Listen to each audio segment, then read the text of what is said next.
ընտանիքի հանրագումար եկամուտները որոշակի շեմից ցածր են, մենք այդ ընտանիքին նախատեսում ենք ապրիլ ամսից սկսած հատկացնել լրացուցիչ դրամական եկամուտներ։ Սուտ, հլա մետ ասա, որոշում ես, չէ՞ կայացրել, փող վարչապետես, տնտեսագետես ոչ բարով, շահառուների քանա կարաս ասես։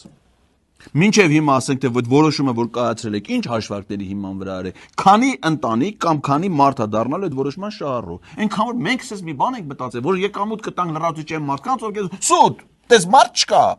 Փաստացի մենակ մի բանն է փաստ, Պետրոս, որ այս մարդկանց սկզբնական շրջանում, որպեսի իրանց եկել են վրդովված, ամեն ինչը կորցրած, եկել են անտեր, մնացել են, չգիտեն, մեկին իր տաննա դիմավոր է, մեկը բարեկամի տուն, մեկը ստեղ արդեն տուն ուներ, մեկը տունավար, այդ փողերը տալիս են, այնքան որ այդ պահի մարդիկ սուս մնան,